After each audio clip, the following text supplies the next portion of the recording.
Of course I want you to be happy. I want that more than anyone in the world. Except Mama Josephine and Pop Richard Curry, but I like to think I was third.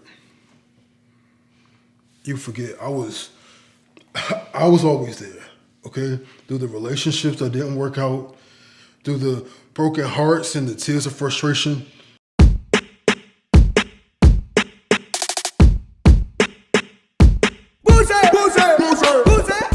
What is going on, beautiful people? It's your boy here, Wesley from West the Critic here on YouTube, the one place on the World Wide Web where we actually give you a real honest point of view on all things cinema. I'm here to talk to you about Transformers Rise of the Beast, okay? And if this is your first time seeing me, definitely follow me on all my social medias, Twitter and Instagram at West the Critic, and let's get into it, okay? I'm a reviewer, not a reporter, so I don't give all the analytics and the behind the scenes and all of that like Grace Randolph or any of the other ones do, but I'm a real man, okay? And I'm really into film. I run my own online streaming platform called Watch ACTV, and we are an online streaming platform that houses indie original production. So yeah, get into that. I love film. And I have not been like an all-star kind of like ride or die fan for any of the Transformer movies because they seem to be the same thing over and over and over again. And Transformers Rise of the Beast is no real difference, particularly with how the story is and what the goal is, right? Saving Earth. But what's interesting about this particular take on it is that we're not getting the typical beautiful model white woman that's in distress and having to be saved by the typical model white man, okay? We're not getting that this go around. It's a very different approach this go around in terms of the two protagonists that are involved. It's still man and woman, so we haven't gotten far from that. But this time, it's dealing with Anthony Ramos and Dominique Fishback. Those are the interesting lead choices. What am I trying to say? Yeah, those very interesting leads, okay?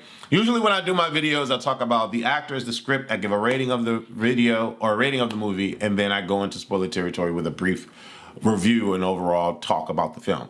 All right, so talking about the actors, Anthony Ramos and Dominique Fishback, they did a good job. I love Dominique in her rise, right? You know, to me, Swarm was amazing, okay? And Ptolemy Gray was also good. I loved her specifically in those two roles more than I loved her here.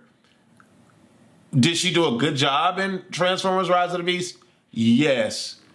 But I don't know if it was necessarily the script or how she was told to approach this role, but this role did not seem natural enough for me compared to Swarm and Ptolemy Gray.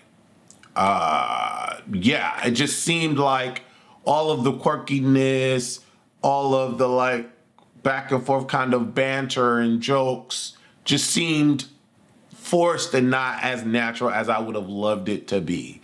Did I believe her in the role? Yeah, kind of.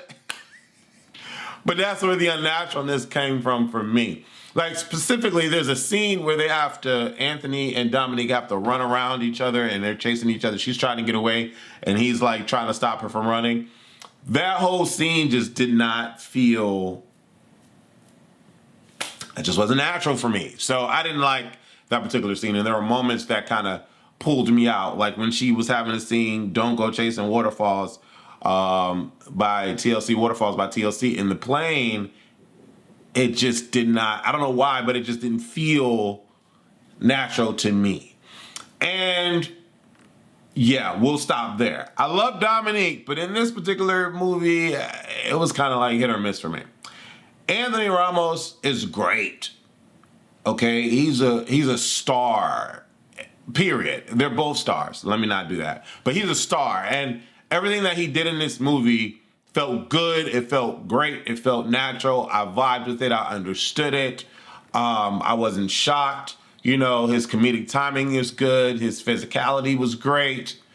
I feel like similar to Dominique, though, I feel like these two particular characters are just plucked out of the air and just thrown in this Transformers movie. And for me, what would have made Anthony Ramos's character stand out more or feel more believable in what was happening here? Because it was said that he was ex-Army. I didn't get any of that. I didn't get any ex-Army until the end of the movie. And for me, I felt that was a missed opportunity. For me, it felt like, oh, he's ex-Army, so we're just going to say he's ex-Army, but we're not going to see him be bold, be brave, or anything at all in the movie until the end.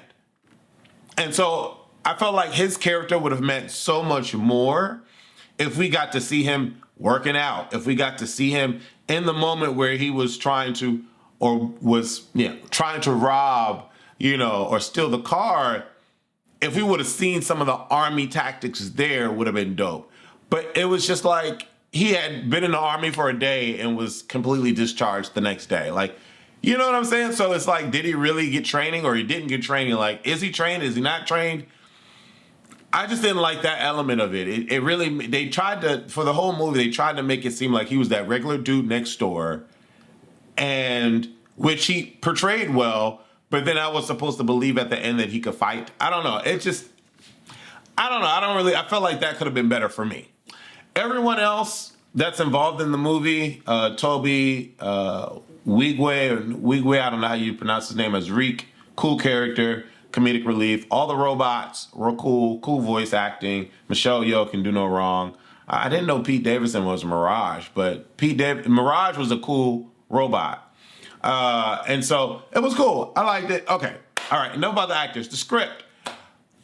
Leading into what I was saying about Anthony Ramos and the script and how they could have made it more believable. Same thing with Dominique Fishback. I felt like her thing could have been a little bit more believable. I don't know. Maybe she's miscast. I don't want to say that because I'm glad she got the role, but I just didn't. The vibing was not vibing with me. Her running and being late, coming to the museum, and like, I don't know. It didn't do well for me. I felt like the whole end of the world thing is normal. It always happens in all Transformers movies, the end of the world. I liked the Maximals. I thought the Maximals were cool. The script was all right. The script was a C for me. It was a C for me. What would I give this film? Rotten Tomatoes gives it a 54%. IMDb gives it a 6.7. 96% people like this movie. To me, the movie is a good 7. It's a good 7. Watch it in theaters, right? And it's a cool time. So that's why it's a 7 for me. It's kind of like borderline 6.9, but it's like there. So could you enjoy the movie? Yes. Did people laugh at the jokes? Yes. Did people like the action? Yes. I'm gonna tell you what makes this movie a 7 for me, I'm gonna just tell you right out, is the ending. The third act is amazing. I loved the third act. Okay, that was really, really good. And the museum scene, the action museum scene was good too. So the 7 is giving the movie, I'm giving the movie a 7 because of the action, really. Like, it looks beautiful. The colors are great. The special effects are good. The action at the end is great. So I'm gonna give this movie a 7. You should go see it in theaters. It's a good little cool time, And I'm happy that, what is the director's name? Steven. I'm happy that Steven cast a diverse cast for this film to have the two protagonists be a black woman and a Latino man. Was amazing. I'm glad we didn't get the regular trope, the heteronormative trope of man meets woman, man saves woman, man and woman kiss. I'm glad we didn't get that trash. You know what I'm saying? And so it was great to see. Like, they kind of hinted that it might happen, but it didn't happen, and I was grateful for that. But yeah, okay, cool. I give it a 7. Let's talk a little bit about it. And there's really not a lot to talk about, but I do want to talk a little bit about it. I want to talk about the 2 key points. Dean Scott Vasquez as the little brother of Anthony Ramos. Great job. I love seeing Lauren Velez as well. Hey, Michaela Rodriguez is Nightbird. Okay, that's dope. And Coleman Domingo is Unicron. Okay, that's dope. But Dean Scott Vasquez and Anthony Ramos, or Ramos, however you say it, I love the kid actor. Great job. Love Anthony. Great job. Actually, I'm not even gonna say anything. I love the dynamic. I love the relationship between the big brother, little brother. I thought that was dope. No problem with that. That was amazing. And then leading up to the third act, because I'm not gonna really spoil it for you. I'll just say the third act is the movie. Usually the third act kind of like dies down, but the third act is the movie. So what is the meat and potatoes of this film? Dean Scott Vasquez and Anthony Ramos, big brother, little brother storyline is the meat and potatoes of this film. And then the third act just seals the deal for me. And the third act, because, in the previews, I was kind of like wondering if this was going to happen. But Mirage throws, this little hand device to Anthony Ramos, Noah, and I'm like, oh snap, is he about to become a Transformer? That would be so hot if he could become a Transformer. And lo and behold, like Anthony Ramos gets the chance to like show his abilities or his army abilities at the end. And that was so freaking dope to watch. The ending third act sequence with Anthony Ramos and Mirage and Optimus Primal and Optimus Prime, and when Bumblebee comes down, and like all of that was off the charts. It was so really good. It reminded me of Endgame, Avengers assemble, and then everybody run. It was the same thing. Autobots, Maximals roll out. It was the same thing, and I was like, okay, this Endgame is cute. But Anthony Ramos saved the third act, and Dominique Fishback did an amazing job in the third act as well. Her physical acting was great because none of that was real. But she did her thing. I kind of wished that they would have had Homegirl get a little Autobot action too.